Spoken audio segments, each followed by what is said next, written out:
Good morning. Sarah here. Thought I'd try something new today. I've not done a video in the car, so here we go. See if this one works. So I'm off to see Mum this morning and to take Rafi for a walk on the way. And I thought what I'd talk about today is shifting timelines. I'm really feeling it more and more as time goes on, as the days progress, that we're definitely seeing a shift in timelines. And the reason I'm saying this is because last night I went to my weekly, kind of meditation group. It's a gathering of like-minded souls close to me. We all gather in somebody's house and we sit and we share what's been going on for us in the week, or what we're feeling we want to share. And it's a really lovely time to just connect with people, and just establish a good grounding group, if you like. I do find that sometimes when we're on our own, when we're isolated quite a lot. I mean, for the most part I'm on my own with Rafi dog, who's somewhere in the back there.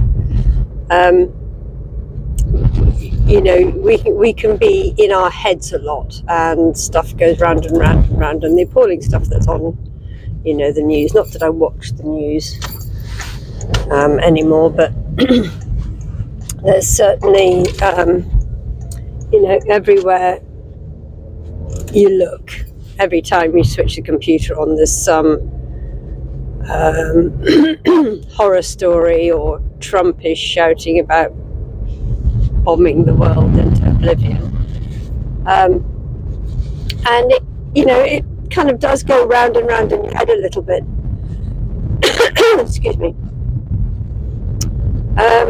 So when you gather with other people, it kind of shifts you back into that more positive timeline. And so these friends of mine, a couple of them had been to Egypt recently on a trip with Heather Ensworth, which sounded absolutely phenomenal, and I was very jealous. But it kind of reiterates the fact that the Egyptians were very aware of otherworldly stuff that is not the only dimension, what we can see is not the only dimension, that they're very much aware that there are star beings and beings that perhaps live within the earth, and the things that we can't see. And these friends of mine talked about connecting with some of these beings, that live deep within the earth. And it just kind of shifts your perspective on things, whether you care to believe that or not. It shifts your perspective out of the mundane, out of the massive psyops that we're kind of being forced to listen to at the moment. I mean, whether you think the rocket that was sent up the other day is actually on its way to the moon, when the moon is so far from the earth.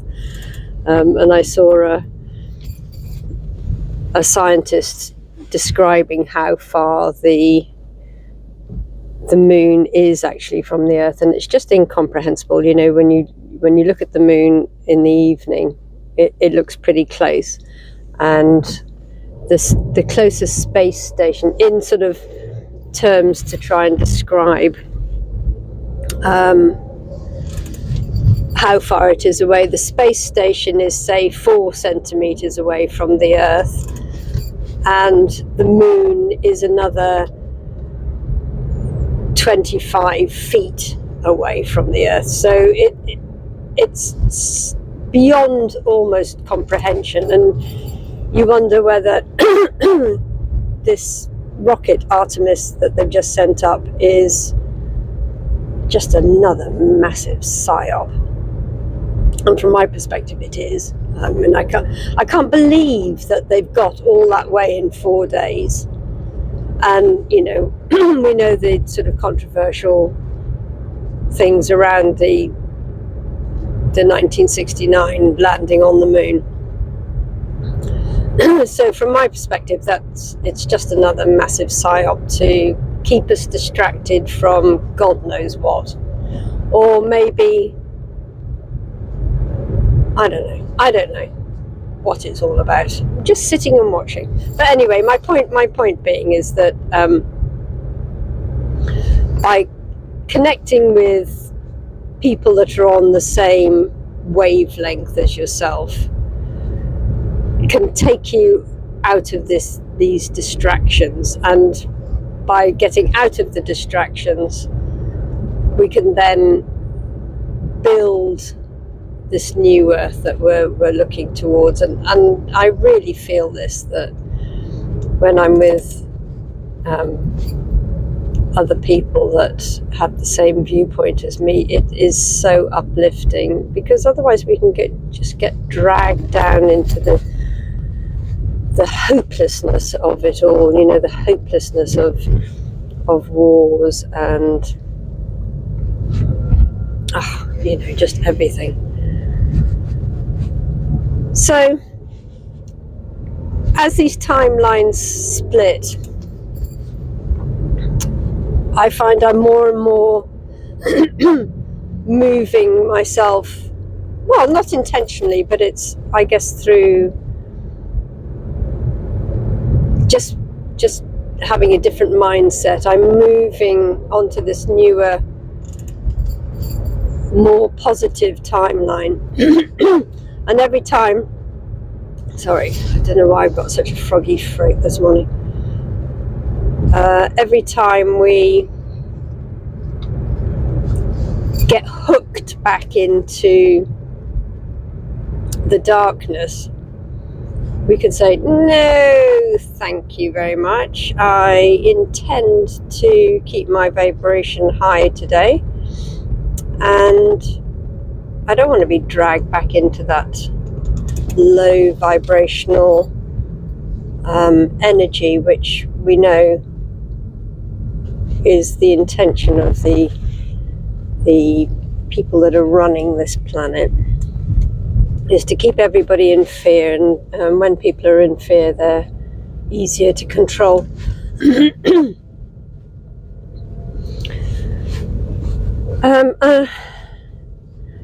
we do have to keep, you know, one eye on what's going on, obviously, and through, you know, social media, we can connect with people that are trying to make a change, or are on the cusp of making a change, or on the cusp of questioning what's going on. I kind of, I wouldn't say I follow, but I dip into, there's a farmer here in Wales who is questioning everything that's going on. And it started off around farming, but you know, he's now moved into conspiracy theories and, you know, just questioning the bigger picture, really. And the other day he was asking about, do people believe that Bill Gates is trying to buy up all the land in America? And the response was just phenomenal. And I thought, yes, the tide is turning. People were saying, oh, you know, never mind what Bill Gates is doing. What about BlackRock in this country? You know, buying up all the housing in towns and cities. They're trying to buy up land, farming land. And this is why the government is trying to put farmers out of business, or at least make it so difficult for them that it's not a viable option. So that BlackRock can buy up the land, and then we lose control of our food production in this country. And just huge numbers of people on this guy's social media platform were saying, yeah, we know what's going on, we need to be buying direct from the farmers. And the farmers, actually, it's up to them to bring the food direct to the people, and that way we can cut out the supermarkets, the wasteful supermarkets, the supermarkets that screw the farmers into the ground by not really allowing them a profit. You right, Rafi? Good boy. You should be in the back. Go on, in the back.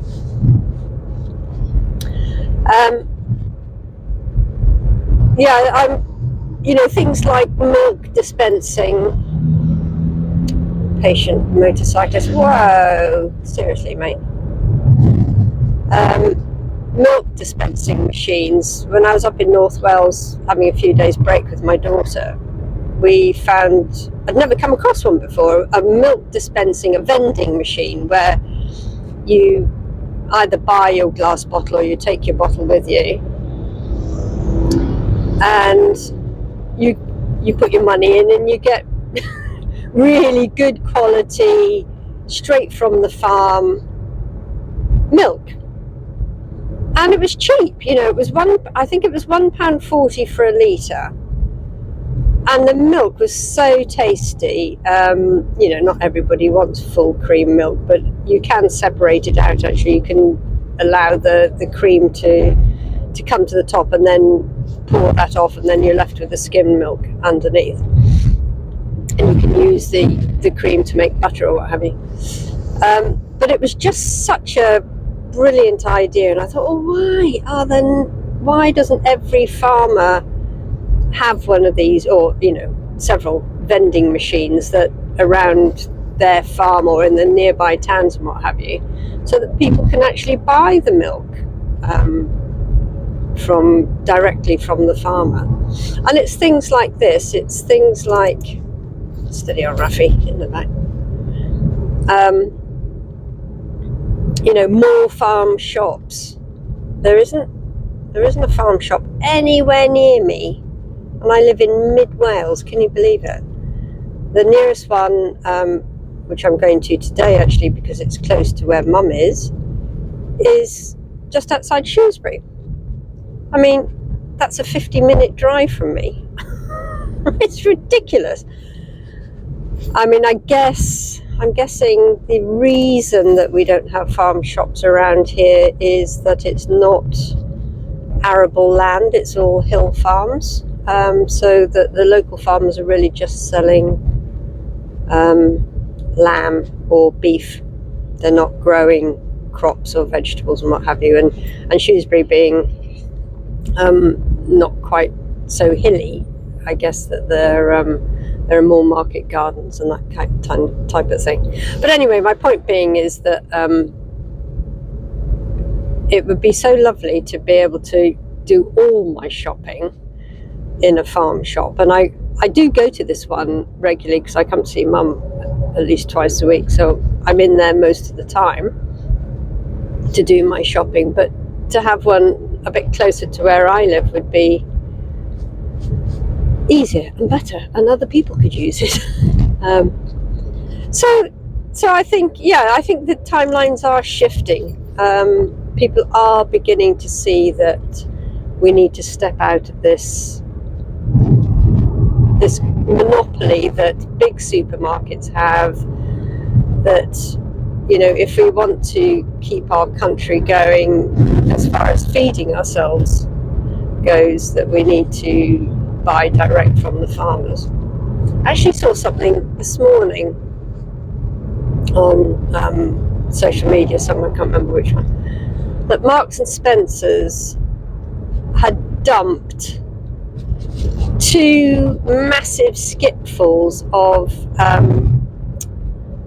pottery jugs that were filled with bulbs, like daffodils or hyacinths or what have you. Obviously they were supplied for Easter, and now Easter is over. They think there's no longer a market for these things, and they were something like £8 each. A ceramic jug or pot with 3 plant bulbs or what have you in them, and they had dumped 2 skip loads.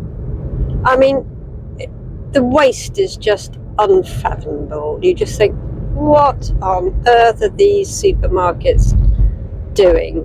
One, the waste of plants, one, the waste of labour that goes into to make, well, I suppose a machine makes the pots, but somebody's got to fill up the pot with compost and put the bulbs in, and just absolutely mind-bogglingly wasteful. Can't believe it. And why don't they just take them, I don't know, to the local hospital or hospice, or give them away, or give them to a charity shop to sell for £2, or I don't know. It's just can't get my head around it. Anyway, that's my morning rant. Rafi and I are going to stop in a minute for a walk along the canal before we go on to see Mum. It's such a beautiful day. I'm overdressed. I think the weather forecast is for something like 22 degrees today. As always in this country, it goes from needing to wear your thermal knickers to being in your underpants. The weather is just mad. Anyway, have a lovely day. Have a lovely spring day. Everything's beginning to green up. I love this time of year as the leaves come forth. Okay, have a good day. See you all soon. Ciao for now.